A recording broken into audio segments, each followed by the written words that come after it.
first step towards achieving your dreams is having the right coach. Get the best education with CAD/COM Lab and make your AutoCAD do the 3Ds Max. Dreams come true.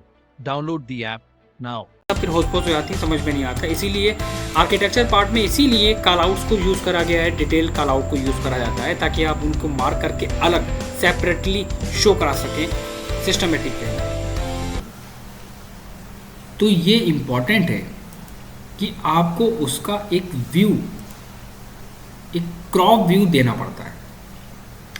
वो represent करता है details को कि क्या आप बना रहे हो। एक शॉर्ट क्रॉप व्यू मतलब किस वॉल का ये पार्ट है हमारा, ये हमें वहां पर ऐड करना होता है। ठीक है, इस चीज़ को समझना।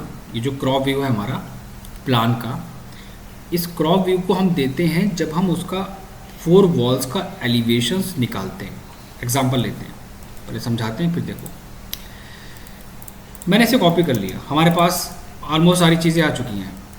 एलिवेशंस के सिंबल्स, सेक्शन के सिंबल, मटेरियल फिनिशेस के टैग दे दिए, नेम, उनके कोड, वॉल फिनिश और ऑब्जेक्ट फिनिश को हमने वहाँ पर मेंशन कर दिया। लेकिन एक चीज़ और यहाँ पर रह गई है, वो ये कि अगर हम किसी ऑब्जेक्ट को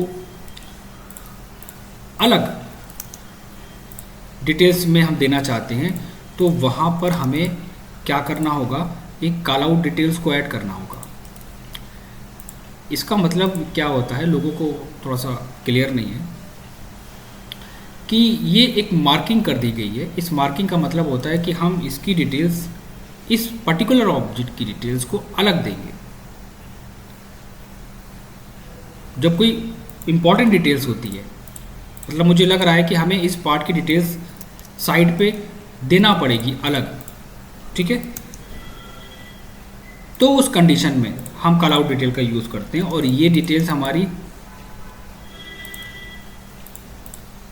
फर्नीचर आइटम के लिए, किसी भी पर्टिकुलर ऑब्जेक्ट के लिए दी जा सकती है। आर्किटेक्चर में जो BArch वाले बच्चे उनको पता होगा कि बहुत इंपॉर्टेंट पार्ट है,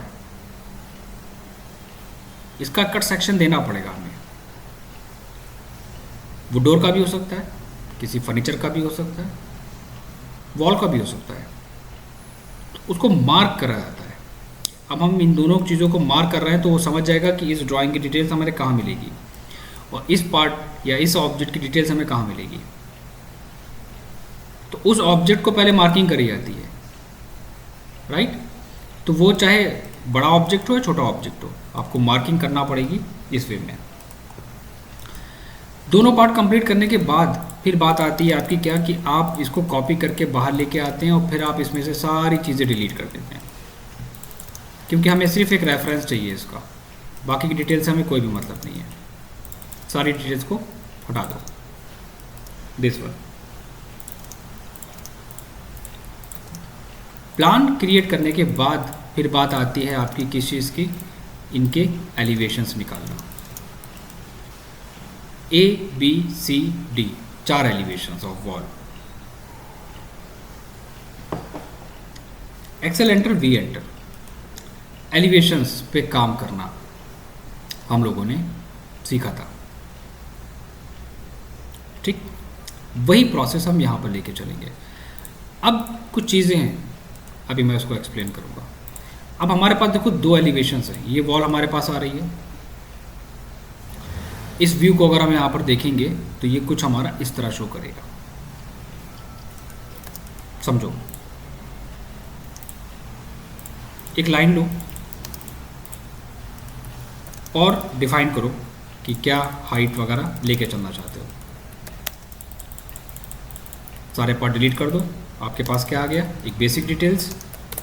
प्रोसेस वही रहेगा जो हमने एक्सप्लेन करा था, उसमें चेंजेस नहीं आएंगे, एक बात का ध्यान रखना, ठीक है। उसमें कोई भी चेंजेस आपके नहीं आने चाहिए। अब यहाँ पर कुछ और डाउट्स आते हैं ड्राइंग्स के अंदर, क्योंकि थोड़ा सा कंबाइंड पार्ट होता है, मिक्सचर होता है आर्किटेक्चर का, तो बहुत सारी चीज़ें होती हैं जो आपस में मिक्स हो जाती हैं वो कॉन्सेप्ट भी हमारे मिक्स हो जाते हैं तो समझ में नहीं आता है सही क्या है गलत क्या है। कुछ लोग क्या करते हैं कि कुछ लोग डायरेक्टली एलिवेशंस को ड्रॉ कर देते हैं। अब एलिवेशंस को हम ड्रॉ कर रहे हैं, अगर हमें कोई मेजरमेंट लेनी है, कुछ फर्नीचर्स आइटम की साइजेस देखने हैं तो क्लियर नहीं हो पाता है, फिर हमें एलिवेशन में जाना पड़ेगा। तो इस ड्राइंग का रेफरेंस से मतलब क्या होता है? रेफरेंस से मतलब ये होता है कि अगर हमें कोई भी किसी भी ऑब्जेक्ट की डिटेल चाहिए होगी तो हम यहाँ पर ईजिली देख सकते हैं। तो ये हो गए हमारे चारों एलिवेशंस की डिटेल अलग अलग क्रिएट करना पड़ेगा सबको, ठीक है। अब फर्नीचर लेआउट प्लान आपको याद होगा हम लोगों ने पढ़ा था एक और पार्ट